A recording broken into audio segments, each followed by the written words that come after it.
Melanjutkan part sebelumnya yang dimana setelah Levi berhasil mengusir para perusuh dari kota.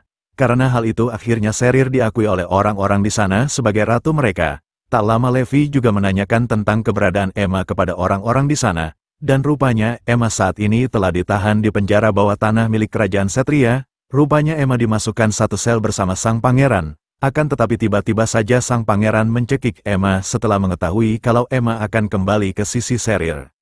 Lalu scene berpindah ke beberapa hari sebelumnya, terlihat Emma sedang berdiskusi dengan seseorang di sana. Orang itu juga mengajak Emma untuk ikut menggulingkan status Josephine. Pria itu juga bertanya apakah Sliori atau Sheryl benar-benar mengajak seorang tentara bayaran dalam misi mereka. Emma yang mendengarnya menjawab kalau itu benar. Sambil tersenyum pria itu bertanya apakah mereka bisa mempercayai seorang tentara bayaran, dan rupanya pria itu adalah sang pangeran. Sang pangeran melanjutkan kalau Emma harus memberitahu Sheryl agar dia tidak usah khawatir dengan kekuatan militer. Ia juga memberitahu kalau dia sudah memberitahu para warga dan mengamankan beberapa ksatria.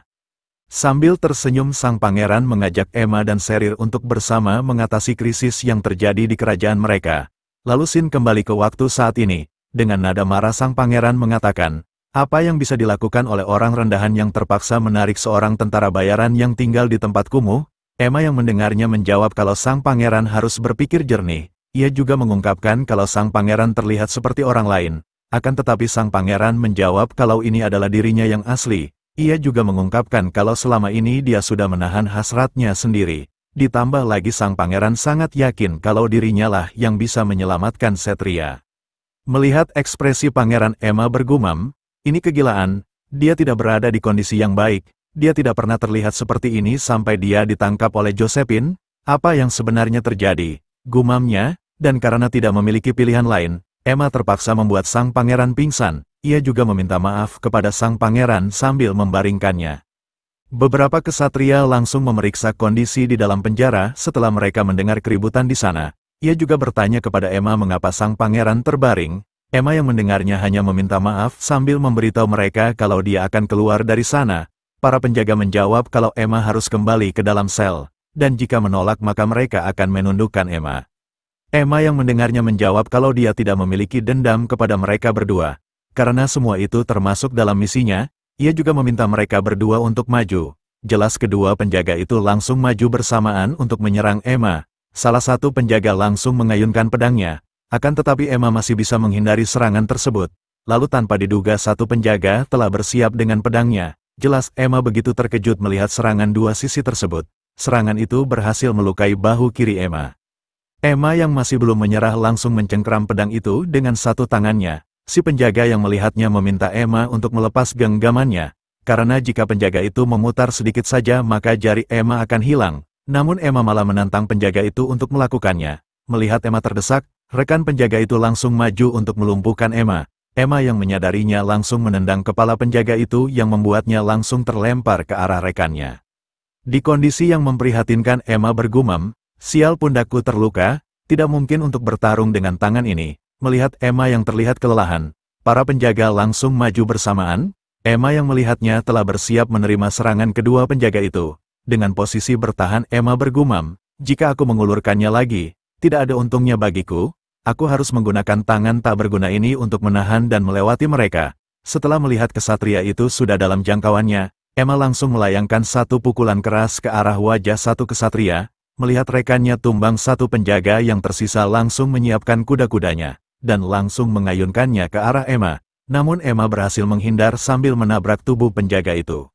Si penjaga langsung terjatuh setelah Emma menabrak tubuhnya. Dengan cepat Emma langsung menginjak satu tangan penjaga itu yang masih memegang senjata. Si penjaga begitu terkejut melihat Emma telah bersiap menghajar wajah tampannya. Setelah berhasil mengalahkan dua penjaga, Emma berusaha menekan pendarahan dengan tangannya.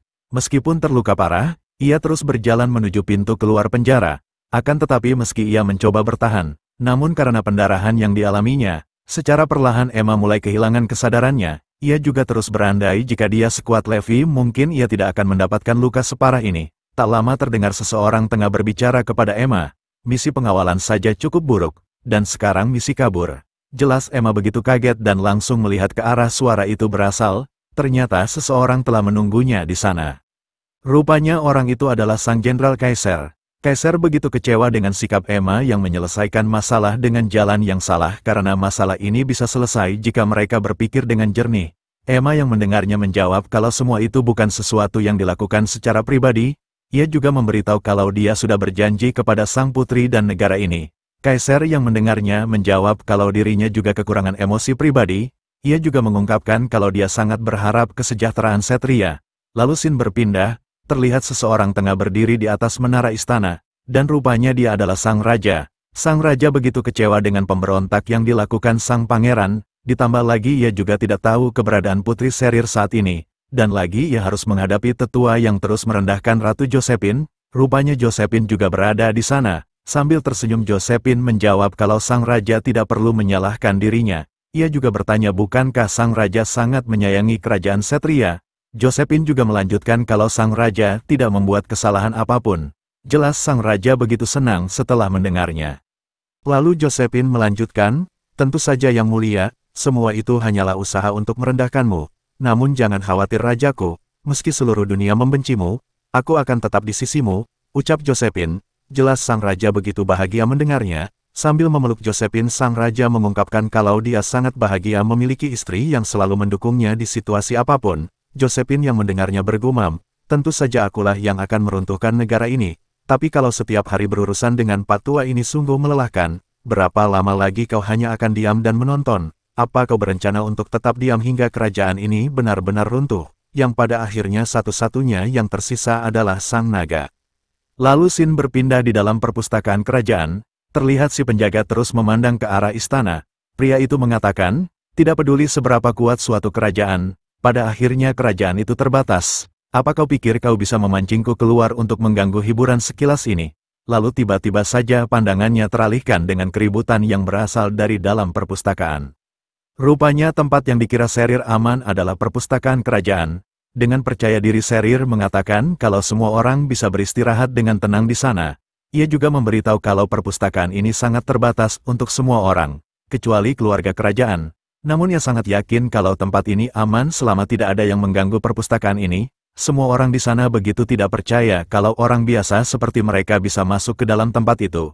Lalu Levi sedikit mengejek Sherir. Kau bilang sebelumnya tidak mengizinkan sembarang orang kecuali aku.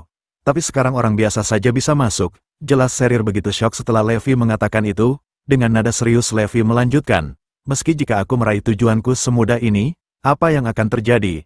Mungkin aku bisa saja kabur. Lalu apa yang akan kau lakukan? Ucap Levi. Sherir yang mendengarnya cukup kesulitan untuk menjawab pertanyaan Levi.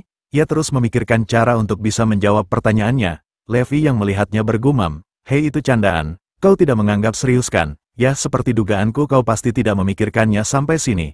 Sambil menangis Sherir mengatakan. Mungkin, tapi aku belum menerima keputusanmu secara sepihak sampai saat ini. Anggap saja ini sebagai pembayaran di muka. Aku juga menganggapmu sebagai orang yang akan menepati janji. Levi terlihat menghiraukan perkataan Sherir, karena ia melihat sesuatu di sana. Lalu Sherir melanjutkan, menurut rumor di Guild Tentara Bayaran, tidak hanya hutang tetapi juga pemberitahuan buronan telah diberikan kepadamu. Jika kau mau, di bawah perlindungan kerajaan, aku bisa mengampunimu. Jadi apakah kau akan membantu kami sampai akhir tanpa meninggalkan keyakinan kita? Akan tetapi Sherir begitu terkejut karena Levi telah menghilang dari sana. Dengan sangat panik Sherir terus mencari keberadaan Levi, namun Levi terlihat telah menjauh dari sana. Dan sudah jelas tujuan Levi adalah untuk menemui si penjaga perpustakaan. Levi juga mengatakan, baiklah seperti yang kau katakan, aku telah resmi masuk. Jadi, haruskah kita menyelesaikan obrolan kita yang belum selesai, Tuan Sarjana, atau Sang Naga dari Ksatria? Jelas si penjaga begitu terkejut setelah Levi mengatakan hal tersebut. Oke cuy, cukup sekian dulu. Ceritanya semakin kesini makin kesana. Secara perlahan misterinya sedikit demi sedikit mulai terungkap. Oh iya, seperti biasa Mimin gak pernah lupa buat berterima kasih kepada kalian semua yang selalu support Mimin. Mimin doakan agar kalian dan keluarga sehat selalu dimanapun kalian berada. Oke Mimin pamit dan sampai jumpa di video selanjutnya.